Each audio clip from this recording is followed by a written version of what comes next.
all French girls know how to tie a scarf. Yes. Like they throw it this way, that way, around their head, around their ponytail, whatever. They always know how to tie a scarf. But everything they do just seems so effortless. They always have this effortless style. Exactly. And I think it's the same way with a fragrance, they just always smell just right.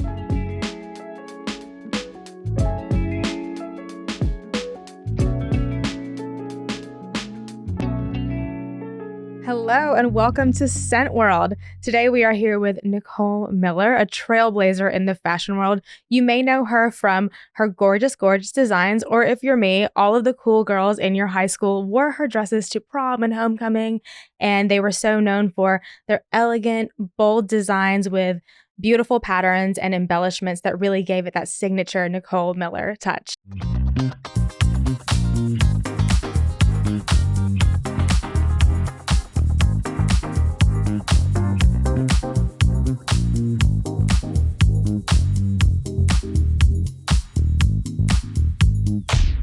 And if you didn't know, she's also been a judge on America's Next Top Model, Miss Universe, and Miss USA, which is amazing to me because I love reality TV. So it was really cool to see you on ANTM.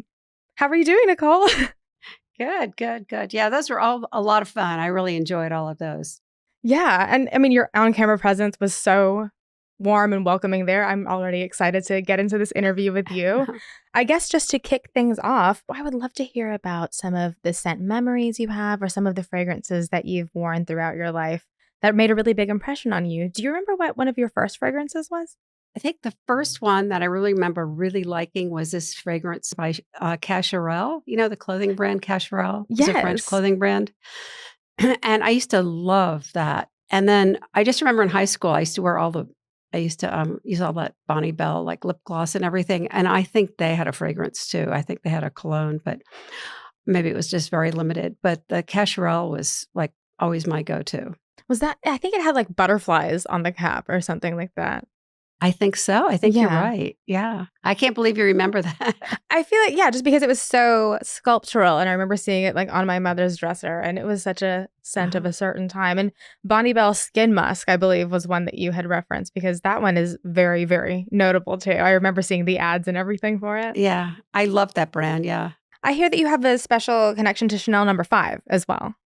Well, my mother is from Paris, of course. Yes. And so there was always a bottle of Chanel No. 5 on her dresser. And that's all she ever wore. She never wore anything else. So I grew up with that. So it was always like my baseline. So, of course, I would sneak into her bedroom and steal it sometimes if I was going out, dab a little bit on myself. Oh, I love that. Playing in mom's dresser. So I'd love to kick things off with talking about your incredible fashion career. I feel like the Nicole Miller look is so timeless, but also very current. When I was referencing some of the celebrities you've dressed and some of your past runways, like you can kind of tell at what time period this runway had taken place, but there are certain things about your designs that are very timeless and classic and really just like stand the test of time. How do you go about developing that look, and what do you think makes it so classic? I mean, I feel like not everything I do is classic, but the classics seem to last the best. Mm-hmm. And, we always did runway shows, and we did the more avant-garde clothes in the runway shows. But then in between the runway shows, we did more classic clothes, or we would do like maybe more of the bridesmaid or the prom or that kind of thing. And I don't know, it was always a combination of both. And we always tried to do enough of the like more avant-garde so we would get the press on it from the fashion show. And then I guess a lot of the classics were more the bread and butter.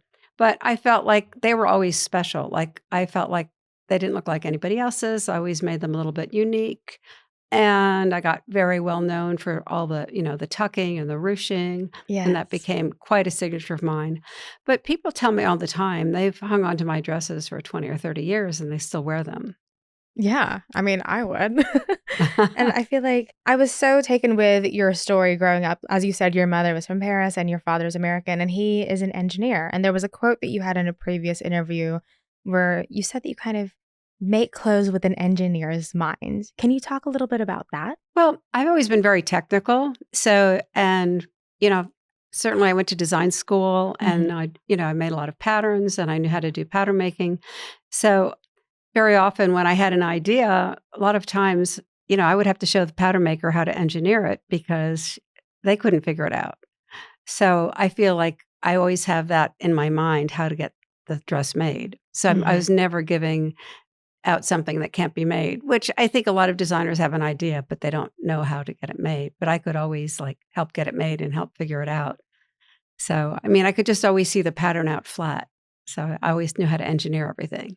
That's awesome. You're like tapping into the left brain and right brain. And it's just interesting too how your parents have influenced so much of what you do. Can you talk a little bit about what it was like to like grow up between the American culture and the French upbringing that your mom kind of instilled in you? Well, it's kind of funny because, like my parents never got each other's sense of humor. So it was always funny growing up because my mother would make a joke, my father wouldn't get it. My father would make a joke, my mother wouldn't get it. So it was always like a little bit of a disconnect between the French and the American. But my mother taught us French, so I'm very thankful for that. It's been, a real advantage my whole life speaking a second language. And also it's helped me learn other languages too.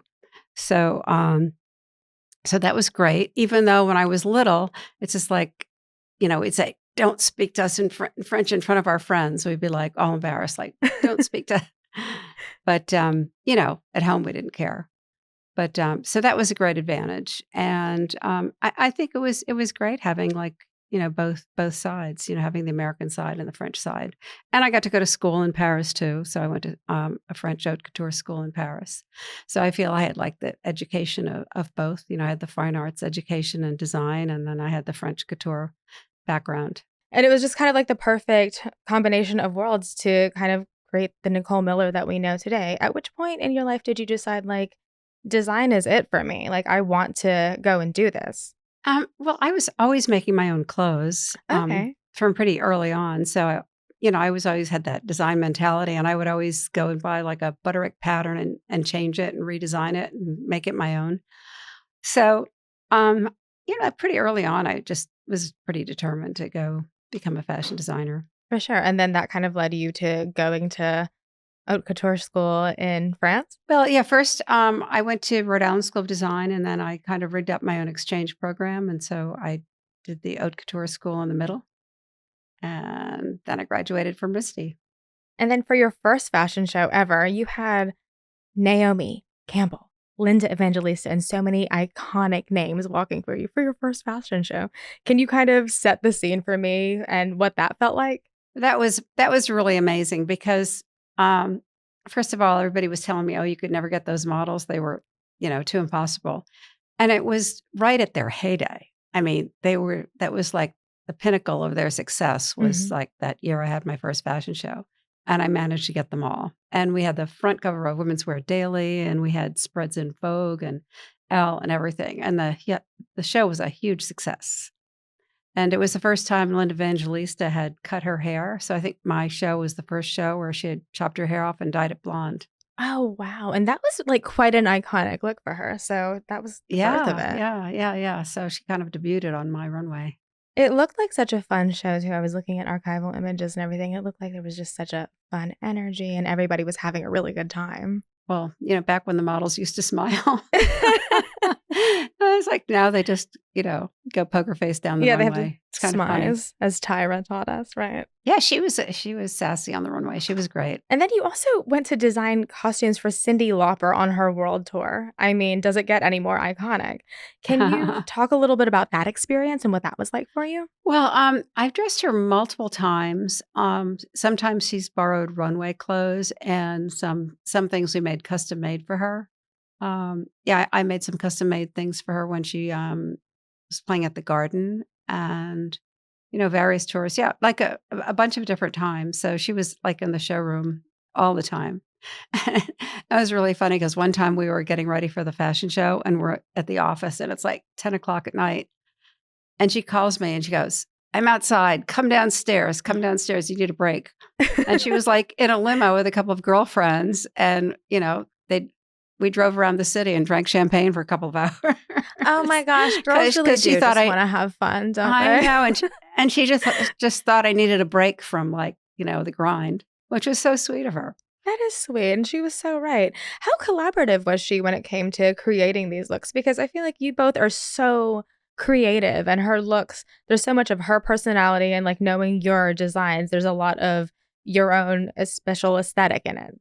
Well, it was different at different times. I mean, sometimes she'd have a clear idea. She'd say, "This is exactly what I want. This is what I want," and whatever. And then sometimes I'd have an idea and like, "Why don't we do this?" It Mhm. was always a collaboration. But there was a few times like she'd had a vision that I remember she wanted this little boy suit one time, like a crop pant, little jacket, and she knew exactly what she wanted. So, I added some details and color details and special touches to it, but she had this like clear idea from the get-go. That's amazing. Do you have I know it's like having to pick between a favorite child, but do you have, like, a favorite look from that tour that you refer to sometimes? Well, there was actually the funny thing is she wore a dress that Giselle wore in the fashion show. And I don't know how that played out because Giselle's like 5'10 and Cindy's more like my height. But she wore it and it looked fine. I have pictures of both of them in the same dress. Oh, that's amazing. I love that. And then also, I love that you designed Barbie dolls. Like, it is the year of Barbie. All of this is coming back. And one of them was the City Shopper Barbie in '96. I had that Right. doll. I was not allowed to play with her because she was too fancy. She is still in the box. Can you talk a little bit about that experience designing a Barbie doll and how that came to be? Oh, that was so fun. We actually did 2 Barbie dolls. I don't remember which one came first, but I remember then I would have to go do these personal appearances for the Barbie doll. And people would line up around the block. I mean, there'd be 250 people at least waiting to get their Barbies signed. And yeah, I know. And a lot of people just don't take them out of the box. They want to keep them intact. So they keep them, in the box. Or they would just open up the box a little bit and make me sign the leg or something. That's so funny. What was the creative process behind that? Were they kind of just like, "This is the idea, and we want to see some designs that align with it," or was it kind of like Oh, you no, set no, the it theme? was totally up to me. Oh, amazing. I don't think they gave us any parameters at all. No. Of course, mine had red hair too. Oh, nice. I read in an interview that when you were doing that, you actually hadn't, because your mom wanted you to play with French dolls, or you had French dolls growing up, so Barbie was kind of like a new challenge for you. Oh, that's true. I forgot about that. But yeah, my mother always got our dolls from France. So we always had these French dolls with French names, and I would go, "Oh, I want a Barbie, Mom." And she's like, "Oh, you're not getting a Barbie." So I guess I had to make my own, right? Exactly, and you did, and I still have her, and, she's never allowed to leave the box because I don't wanna play with her too hard. So, with your French upbringing on your mom's side, what are your thoughts on, like, the whole French girl beauty vibe? I feel like I see it all over TikTok. It's been a conversation for a while, and there are so many ways to, like, lean into the French girl beauty theme, and, I mean, what your perception is on it, if people are doing it right, or if that's kind of, like, the aesthetic that you grew up with? Well, you know how all French girls know how to tie a scarf. Yes. Like all those French girls, they just do the right thing with a scarf. They throw it this way, that way, around their head, around their ponytail, whatever. They always know how to tie a scarf. But everything they do just seems so effortless. They always have Mhm. this effortless style. And it just, they throw it on and it's like totally chic. And, I just feel like they have this like, sensibility that is just innate. And Exactly. I think it's the same way with a fragrance, they just always smell just right. They don't and they never wear too much. That was actually my next question, like, what is the French way of wearing fragrance versus the American way? Because, like I said, I'm a spray and walk through girl. I was, raised in the States, so I live in excess in that way, but like you said, French girls kind of know the right amount to do. Right, right. Yeah, I think they're just very, controlled and they just know when to stop. Exactly. So, with all of these amazing things swirling in your fashion career, at which point did you decide, "Hey, I'm gonna launch fragrance next?" Well, I brought like 3 of my old fragrances, but we've had, like 5 or 6 fragrances up till now. And the very first one, which we called Nicole by Nicole Miller, which came in like a little pouch. And it was very I forget what year it came out, but probably early 90s or something. And it was kind of vanilla was really a popular note back in those days. And so it has a lot of vanilla notes to it. But I still love this fragrance today and I still wear it a lot. I actually have it right here if you want to smell it with me. Oh, We you can go a little bit Oh, in so depth you with the got notes and everything. so good. I So mean, you have one too. Great. I Perfect. do. And I must say, like, she is hard to get your hands on. Everybody wants this fragrance. She is in high demand. And like, it's a gorgeous bottle. That looks gorgeous just sitting on your vanity. Yeah, I like that. It was supposed to be just like a jewelry pouch. Oh, yeah, I can see that. I'm going to spray And it on this card because I forgot my blotters. Oh, that's beautiful.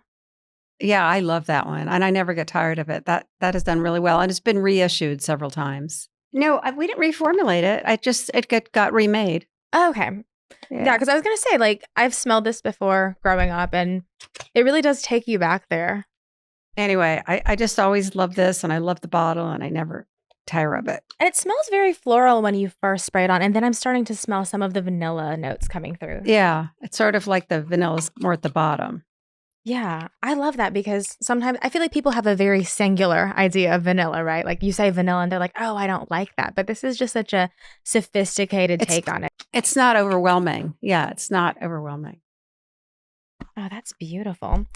Who is the Nicole Miller by Nicole Miller type of gal? Like, did you have a specific personality in mind, or was this kind of like an homage to certain notes that you personally like? Well, that was like my little black dress.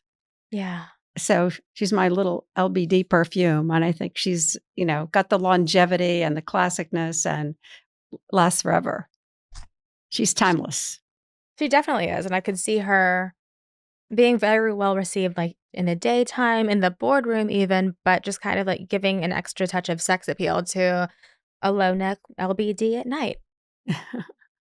So some of the notes in it are plum, mandarin orange, peach, bergamot, carnation, honey, tuberose, orchid. There's a lot of beautiful notes in this. And There's yeah, a lot of things in it. Yeah. The vanilla is definitely there, but I like how it doesn't overtake any of these other beautiful notes. They work very well together. What does it feel like for you to smell it now, years after creating this masterpiece? Well, I never get tired of this one. I really don't, and I have bottles of it at home in the city. I have a bottle of it in the country. So, it just depends what I'm in the mood for, but I do wear it a lot. For sure. Of course, now I have too many to pick from. Yeah. We did this men's scent, which is unbelievable. It's just kind of like lemon and leather. Oh, It has a great smell. And the box and the bottle are amazing. So I wanted to do like distressed corrugated cardboard. So the box is corrugated cardboard and the bottle looks like distressed and all crumpled corrugated cardboard, and it's amber color. And it's just the coolest. I mean, we still get requests all the time, people trying to find it. Oh, really? But that was really successful. And yeah, and it's all my husband wears. I have a stash I keep for him. Yeah. So he still wears it. Oh, amazing.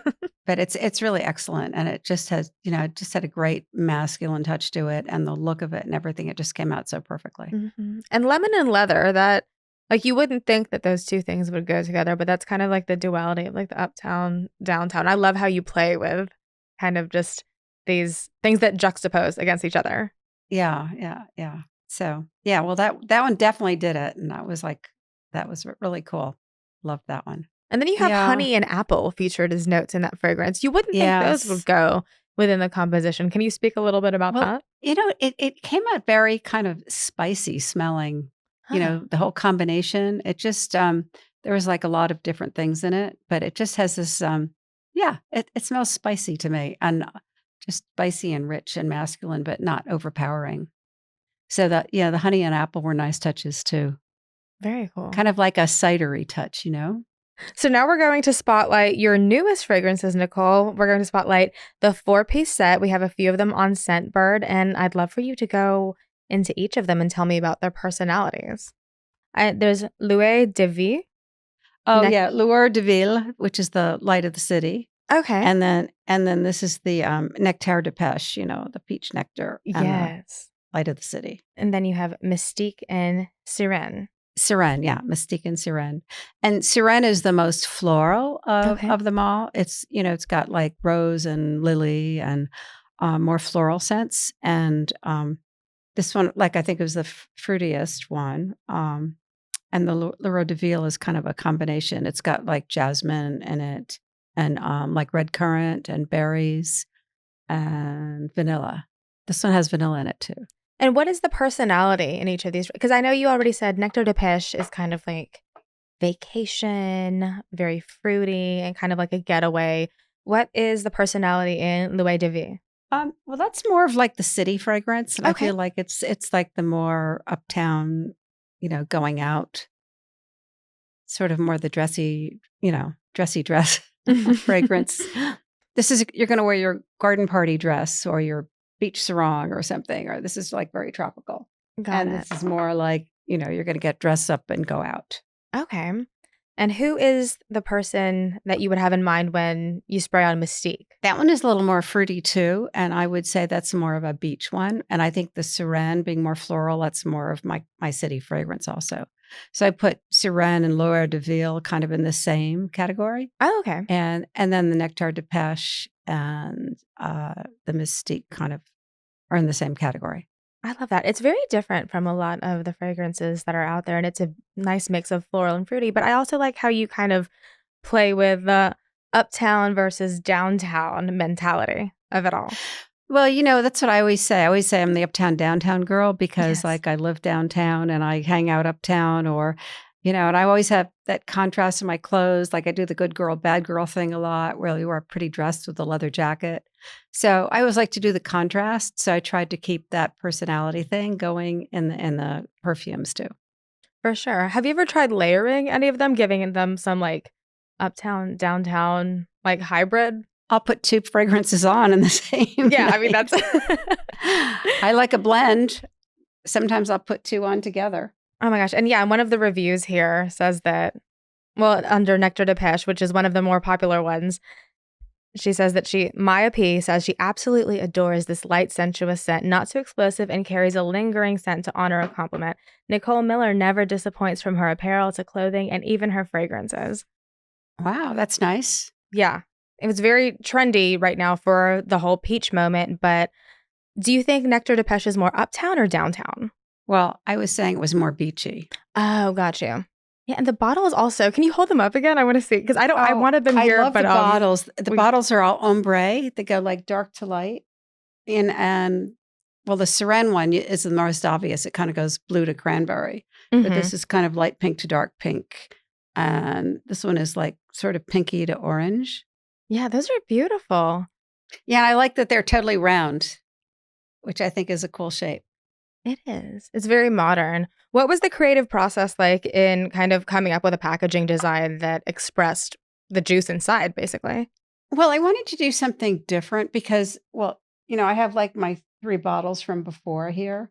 Mm-hmm. And, this one was the pouch. This one is a very modern, sleek bottle. And then this one was with Celtic knots. They were all like more decorative. And so I wanted something like cleaner this year. I didn't want anything so decorated. And I liked the idea of playing with the colored glass. So I don't know. That's what I was in the mood for. I just wanted to have them really stand out differently from what we'd done before. For sure. Mission accomplished. So people wear fragrance in so many different ways. What is your application method? Are you like a spray and walk through kind of gal? Or do you tap the wrist? Do you tend to put it on your clothing? I've never done the spray and walk through thing. Oh, I mean, okay. I didn't realize that was such a big thing. But yeah, all the girls at the office are telling me that's what they do. But no, I was always the behind the ear type girl. Oh, yes. That's what they say, to go for the pulse points. And behind the ear is a good one. Yeah. So I do that. And sometimes I do a little bit of wrist, so I go back between behind the ear and the wrist. Amazing. But I think behind the ear is really good, especially, you go to a party and somebody kisses you on the cheek or whatever, and, they smell your fragrance. That's so smart. Yeah, because everybody does the mwah mwah on each side. Give them a little extra. So as a designer, do you tend to coordinate your fragrance with your outfit, or is it kind of like you put on the outfit and then decide? No, I don't usually plan it with my outfit, but sometimes I do. Like if I'm going to a special event or something, and then I might say, okay, I'm going to wear that fragrance that night. But I think, in the morning it's more like my mood. Mm-hmm. And I don't really pick my outfit the night before. So sometimes I do, and I know what I'm going to wear. Like last night I picked my outfit. But Yeah. like if I just get up and I go like, oh, what do I feel like wearing today? And then that sets me in the mood. And then I might decide my fragrance after that. Okay. So it kind of complements your style in that way. Right. Exactly. So since you've started out in fashion, what do you think is the biggest change you've seen in fragrance? Because you've created a ton and there's always change happening. And I kind of see the change within not only the bottle design, but within the scents and the compositions. Right. Well, I know. And it's such a crowded room these days. There's Yeah. so many scents. But I think there's been a trend towards lighter scents, lighter. And I see a lot of scents are clear, very light colored. Like before, they used to be like more. My older scents are all like kind of amber and gold. Mhm. Well, one of them is clear, but I feel like everything's kind of taken that, clear direction and lighter, not so heavy. Back in the day, everybody liked things like Giorgio, which was a amazing perfume, but it was Yes. it was strong. So I think the trend has gone much lighter. Yeah. And that's kind of expressed in your new line of scents where you have a few different ways to express like this lighter, airier version of Nicole Miller. So this fragrance, which was my second fragrance, was called Nicole. It was a big departure from the first fragrance, which was like the soft jewelry pouch. And this, Mm-hmm. I wanted it to be really modern and sleek, but it kind of almost looks like a mannequin in a way, even though it's just very angular and not really like a body, but it just kind of it evokes the feeling of, a female, I think. Yeah. And two-tone jewelry was really popular at the time. So this is like silver with a gold cap. So I thought that was a really nice modern touch. And this just comes off. And this is much more florally than the other one. Okay. Needs to dry down a bit. And I think this is very versatile, where the other one is more intense. Mm-hmm. And this is just, easier to wear and more subtle. So I'm a big fan of this, but like I said, the intense fragrances seem to do better at that period in time. Oh, So I almost interesting. feel like this might do better now than it did then. It might. But When did this come out, Nicole? I'd say like, mid-90s. Okay. That's interesting too, because I remember in the mid 90s, I was personally into some of the lighter florals and like aquatics were also having a moment. So it was trendy for then, but I guess people weren't ready to give up like the heavier florals that they were Yeah, wearing. yeah. But anyway, so I thought this was really nice, and I love the packaging, and I love the box, which is also like the silver and copper. Oh, yeah, it's So beautiful. yeah, I thought that was really nice. And so after that one, we moved on to this one, and I just have the small version, but I thought this was adorable. This is our Mhm. Celtic knot little bottle, and it's got like the braid on the front, and it's got a Celtic knot on the cover. Oh, And it came in this little pouch, which I thought was so, little box with a cushion. I thought it was so cute. And now this one is much more fruity, and this is maybe closer to the ones that we just did. okay. And you said that people have called this fragrance in particular Frenzy, but then they dropped the name for Yeah, some reason. yeah. It was called Frenzy, and I've seen it on the internet still being called Frenzy. But I think what happened when I think it would debut at Saks or something, and somehow the powers that be decided to just make it Nicole Miller and not Frenzy. So, it doesn't say Frenzy on the box, but I know it's out there on the web. But this one I really like a lot. And you said it's a bit fruitier than the previous. Yeah, but it's not as sweet. Like this Nectar de Pêche is much sweeter. This is okay. not sweet at all, but this I really love. And it's funny, it reminds me there was this fragrance I absolutely adored, and it was from Bendel's, and it was a limited edition. So when Bendel's had opened up a new store on they'd moved from like 59th Street, I think, to Fifth Mhm. Avenue. And they put out these editions of these fragrances, limited bottles. And my friend was like, was like the store manager or something. And so he got me one of these limited editions. I still have it today. Oh my gosh. I bet that's worth a lot now because Bendel's isn't around anymore. Much to Yeah. my Well, dismay. anyway, I there's love not much them. left in the bottle, but I mean, they're not the same, but it's the same type of fragrance. Got it. And I always loved that. And this always reminds me of that. But yeah, made me sad that I ran out of that one. Oh, well, at least And you they have that, discontinued the it. Frenzy, or we're calling it Frenzy, I guess. I don't Yeah, know what we'll call everybody this else is Frenzy. calling it. So those are the 3 that we did, and until we came up with this like 4 combo today. But I love these new bottles, and I love the cleanness of it and the modernness of it. So, and I think they all smell really fresh. They're gorgeous. I can't wait to get my hands on them. Do you think that as you've been creating fragrances, like the evolution of them kind of aligns with your own fragrance tastes?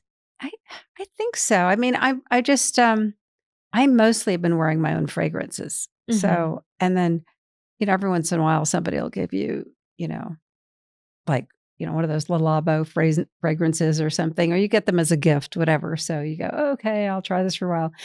But what happened to me is like you'd wear something and people go, "Oh, you're wearing that," or whatever. And I don't like it when people kind of can guess what you're wearing. Exactly. I like them to say, "What are you wearing?" Not like, "Oh, you're wearing that," because they've smelled it too many places. I know, So like everybody's wearing that one Santal 33, so it's like not even. exactly. Yeah, yeah, yeah. Yeah. Somebody gave me a bottle of that one too.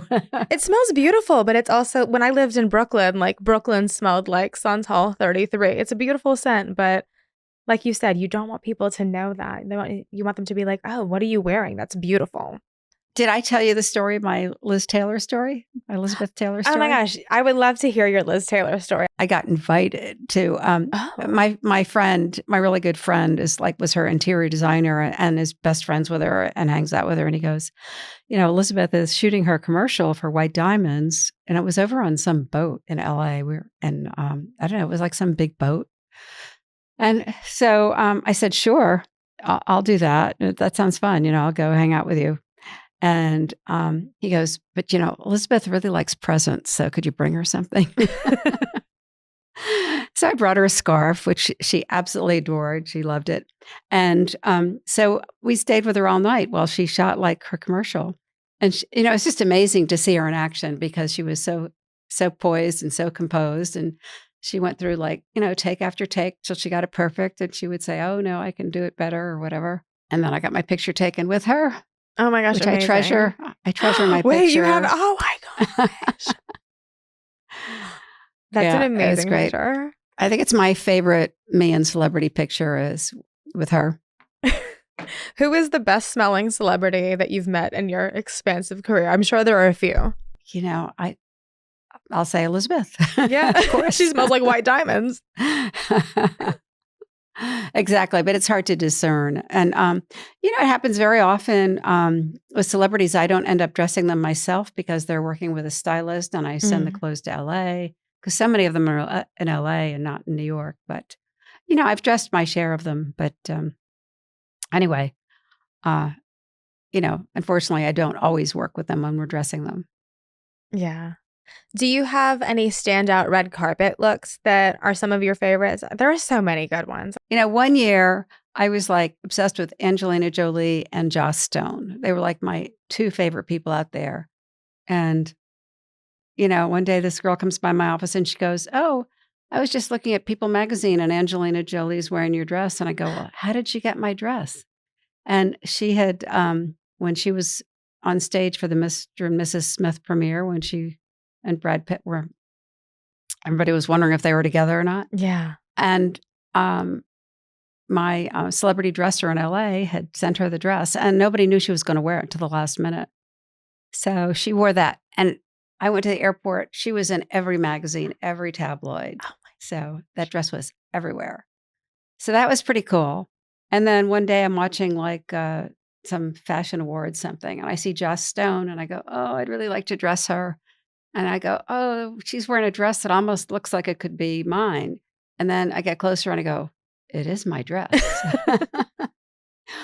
But anyway, and in the end, I did get to dress both of those people multiple times. And Beyoncé also. Love Beyonce. I was going to say, She's Beyonce, that look worn, was amazing. yeah, she's worn quite a few of my things. So Well, thank you so much, Nicole, for taking the time to speak with us today. I feel like I learned so much about your expansive career. I've been a fan. I'm an even bigger fan now.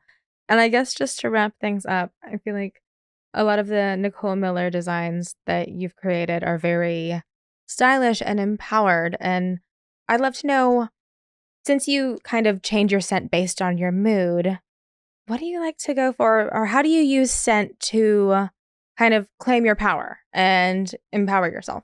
I think I want to feel empowered, then I use one of my stronger scents. And, it's when you want people to notice you. So, I was just thinking that it is a little dangerous sometimes to overdo it, but sometimes you need to. Exactly. So, as a rule, I don't overdo the fragrance thing. And I'm sort of more like the light fragrance thing. But I think if you're just going to some place where you want to make an impression, you maybe go a little heavier. Sometimes you have to go for it. Yeah, yeah, yeah, yeah. They won't Well, forget you. exactly. Well, thank you so much, Nicole. This was such a fun episode to do with you. Oh, well, thank you.